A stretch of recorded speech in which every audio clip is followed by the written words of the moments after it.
पंडित बलराम से उनकी पत्नी माया काफी समय से एक हार की मांग कर रही थी। हर बार पंडित उनकी बातों को टाल देते थे। वो कभी अपनी पत्नी से ये नहीं कह पाते थे कि उनके पास हार खरीदने के लिए पैसे नहीं हैं। वो हमेशा कहते, घर में हार रखने से चोरी हो जाता है। ऊपर से हमेशा जौहरी हार के दाम को बढ़ाकर ही बोलता है। इन गहनों को खरीदने से किसी तरह का फायदा नहीं होता है। बस कुछ देर के लिए सजने संवरने के लिए काम आने वाले हार से इतनी मुसीबत आती है तो इसे खरीदना बेकार ही है।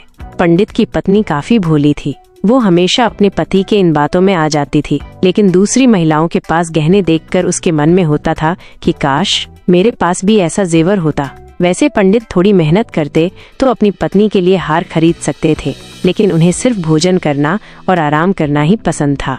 वो अपने आलस्य के कारण पत्नी की 4 बातों को सुनना भी बुरा नहीं मानते थे। एक दिन बच्चों को पढ़ाकर पंडित घर लौटे तो देखा कि उनकी पत्नी के गले में वही हार है जिसकी मांग वो लंबे समय से कर रही थी। हार देखते ही उन्होंने पूछा, अरे इतना सुंदर हार तुम्हारे गले में कैसे आया? पत्नी ने जवाब में कहा कि ये पड़ोस में रहने वाली महिला का है। मैं उससे मिलने गई थी आज। उसने जब मुझे ये हार दिखाया तो मैं इसे पहनकर आ गई ताकि तुम इसे देख लो। मुझे बस ऐसा ही एक हार चाहिए। पंडित बोले, पगली, तुम किसी दूसरे का इतना महंगा हार लेकर आ गई हो। अगर चोरी हो गया तो ये बनवाना ही पड़ेगा और बदनामी होगी जो ऊपर से वो अलग। पंडित की पत्नी कुछ सुनने को तैयार नहीं थी। उसने बताया कि ये 20 तोले का हार है और मुझे भी बिल्कुल ऐसा ही जेवर चाहिए। पत्नी की जिद सुनकर पंडित को घबराहट होने लगी। तभी पत्नी बोल पड़ी, जब सारी महिलाएं ऐसे हार पहनती हैं तो मैं आखिर क्यों नहीं पहन सकती? गुस्से में पंडित बोल पड़े, सब लोग कुएं में कूदेंगे तो क्या तुम भी कूद जाओगी?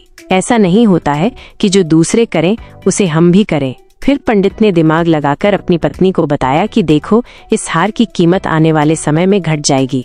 अगर आज इसे मैंने 1000 में लिया तो 1 साल बाद ये 600 रुपए का हो जाएगा और फिर 5 साल में इसकी कीमत सिर्फ 300 ही रहेगी। ये काफी बड़ा नुकसान है। इसे सहकर मैं हार नहीं खरीद सकता। तुम जल्दी से इस हार को वापस कर दो। इतना कहकर पंडित घर से बाहर की ओर चले गए। उसी रात माया ने एक चोर को अपने घर में देखा। वो चिल्लाने लगी। जब पंडित ने कहा कि क्या हुआ तो वो बोली, मैंने अभी एक परछाई को देखा है। वो घर के अंदर गया है। वो पक्का चोर है। पंडित ने जल्दी से अपनी छड़ी और लालटेन पत्नी से मांगी। पत्नी ने कहा कि मैं डर के मारे उठ ही नहीं पा रही हूँ। तभी बाहर से कुछ लोग आ गए। उन्होंने पंडित से पूछा, क्या हुआ? घर में चोरी हो गई है क्या? दिया। पंडित को उस हार की रकम चुकाने की इतनी चिंता थी कि उन्होंने दिन में सोना तक छोड़ दिया था। बच्चों को पाठशाला में पढ़ाने के बाद श्रीमद् भागवत की कथा करते और फिर लोगों की कुंडलियाँ सब देखते। इतना करते करते देर रात तक जागते और फिर सुबह पाठशाला में बच्चों को पढ़ाने के लिए चले जाते। इस तरह दिन रात एक करके उन्होंने 6 महीने तक किसी तरह से उस हार की रकम जितना पैसा कम लिया। जैसे ही हार की रकम पूरी हुई, पंडित सीधे ठीक वैसा ही जेवर खरीद कर ले आए और अपनी पत्नी के सामने रख दिया। पंडित की पत्नी माया पहले तो हार देखकर बहुत खुश हुई। फिर उसने पंडित से पूछा कि आप गुस्से में दे रहे हैं क्या ये हार? जवाब में पंडित ने पूछा, गुस्से और नाराजगी जैसी क्या बात है? उसका हार हमारे घर से गायब हुआ था तो उधार तो चुकाना ही होगा ना? इतना सुनकर पंडित शास्त्री की पत्नी बोली, नहीं, ये उधार नहीं है।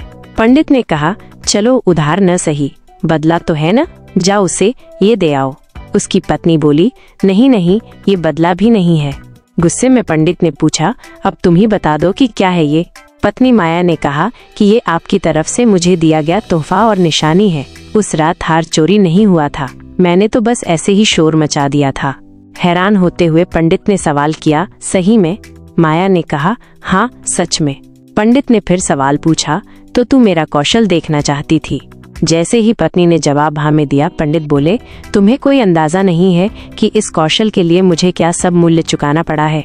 पत्नी ने मासूमियत से पूछा, 600 से भी ज्यादा क्या? पंडित ने भारी मन से कहा, हाँ बहुत ऊपर। इस कौशल के लिए मुझे अपनी स्वतंत्रता तक को कुर्बान करना पड़ा। आलस्य में इंसान कई बार अपनों की इच्छा पूरी नहीं करता है, लेकिन जब उस पर जिम्मेदारी का भार पड़ता है तो वो उसे किसी भी तरीके से पूरा कर लेता है।